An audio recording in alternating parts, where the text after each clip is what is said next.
Hello, we are Those Film Guys, and today, after a long overdue wait, we are going to finally review Pain and Gain after watching the trailer. I'm not being too pleased with it. Putting it mildly. We're finally getting around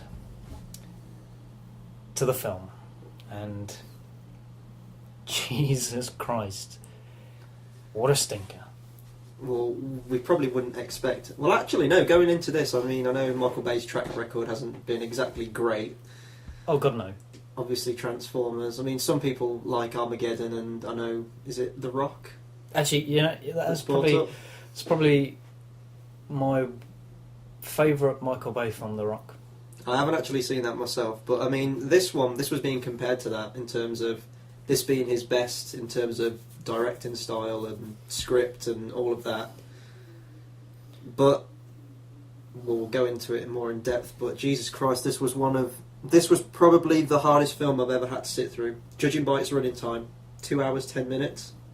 That's nothing compared to some films I've sat through. This felt like 4 hours. It took us a couple of days to watch it. I mean, I had to stop and start over 3 days to actually get through the film, and yeah, you watched the first 10 minutes and then you kind of relayed back to me how bad it was. I got up to Deep Wang. That's the bit I got. When he gets introduced, Raising the spectre of Dark of the Moon, right there. Yeah, or the actor who played Kenny. What's his name? I don't fucking know what his name is. Let me check it right now. But this film is garbage. Ken Jeong, is it Ken Jeong? Yeah.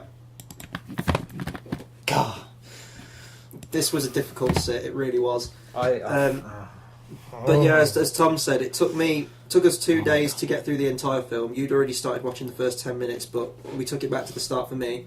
It was on Netflix. We watched about 25 to 30 minutes on the first day, and we watched the rest the day after. And I can't even imagine that second day tacking on an extra half hour to that. It's pacing. It's just, we had to take a lot of breaks as well during watching it. I felt when I was watching it, I was getting repeatedly dumber, and that whilst watching it, I was hitting my head against a brick wall and actually getting as stupid as Michael Bay and Mark Wahlberg and Dwayne Johnson for being in this stupid movie.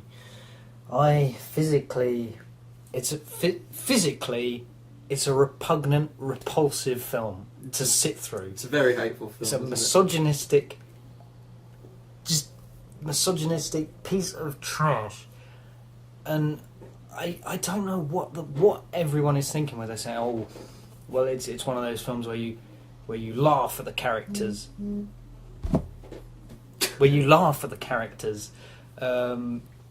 throughout the film, and it's making fun of them." It isn't. It's going, look at these stupid jock-type characters.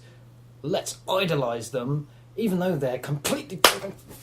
Especially this being based on true events.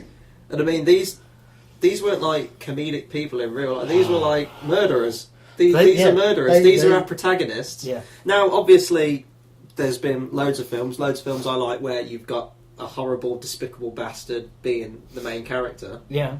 But they're still represented as horrible, despicable people. Or sometimes they're not actually based on true events, like, say, I don't know, Scarface or something. God. You know, like. Oh, but God. This, wow. Pre-recorded. I'm actually getting angry. Just talking about the film. How long ago did we actually watch this? I think it was just over a month. Yeah, just over a month ago. And the screenplay is written by... It's not written by the people who did Transformers. It's not written... It feels like the same.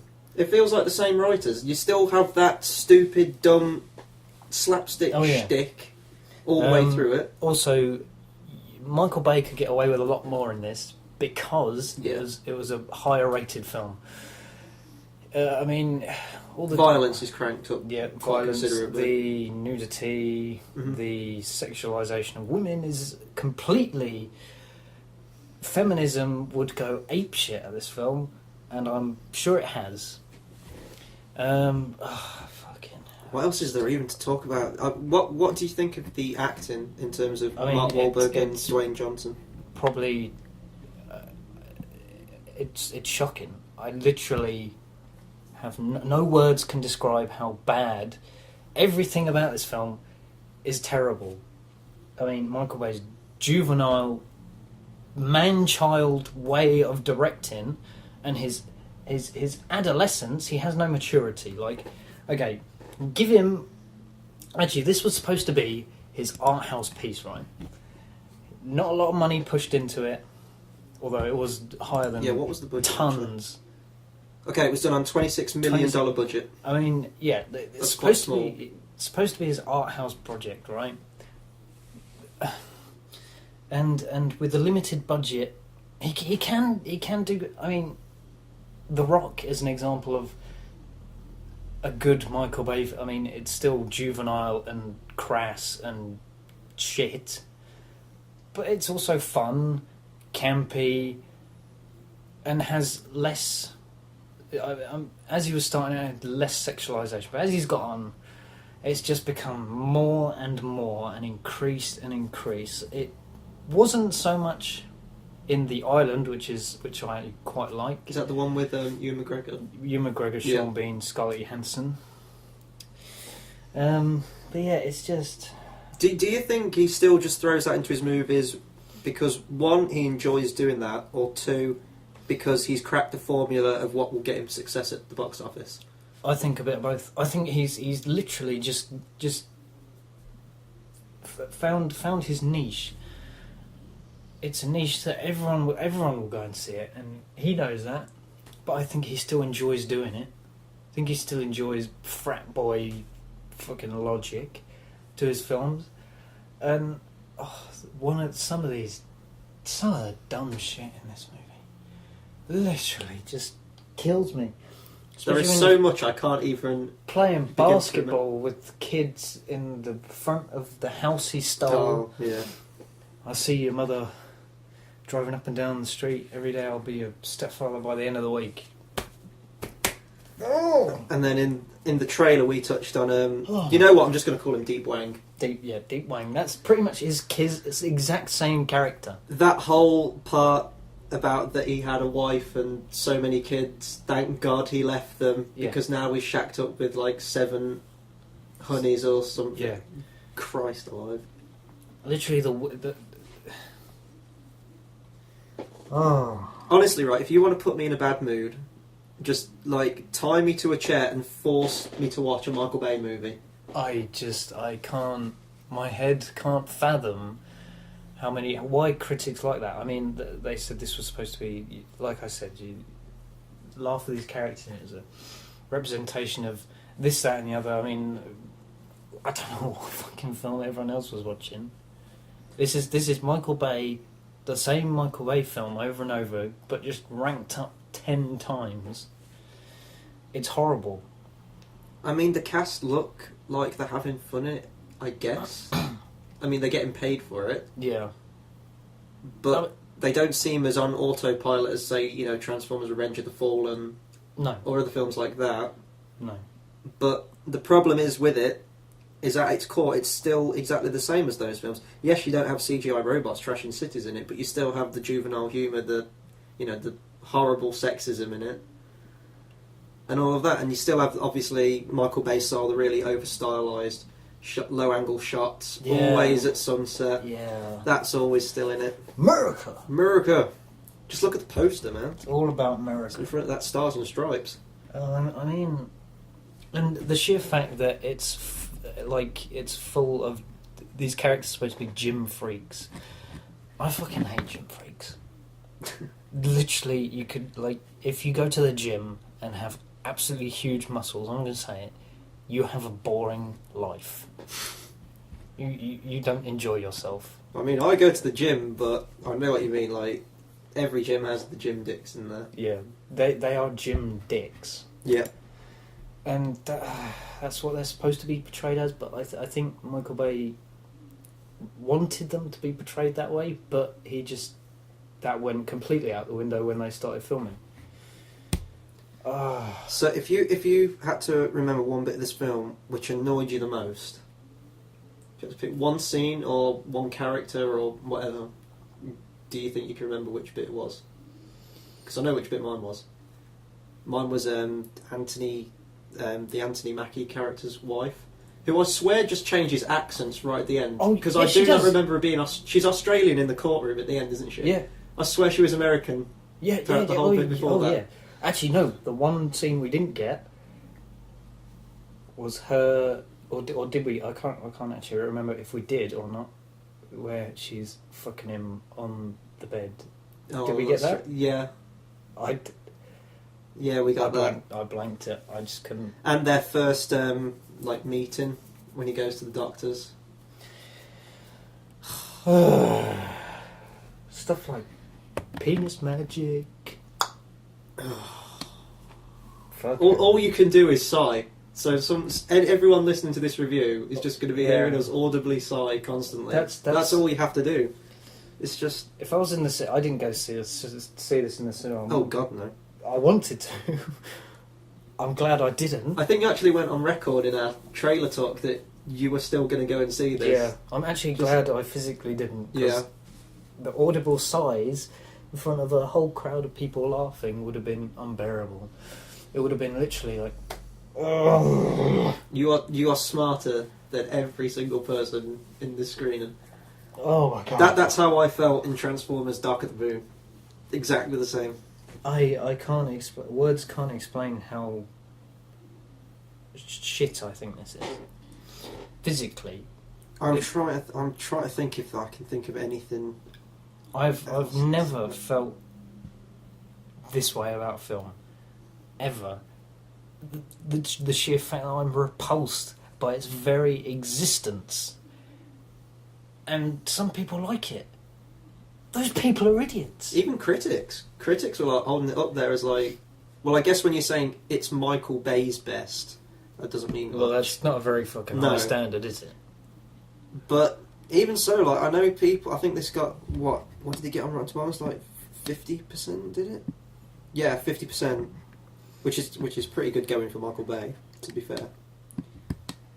But when you've got a script like that, and this is what the problem I have with Transformers as well, you have these characters you're meant to care about, but they don't feel like real people.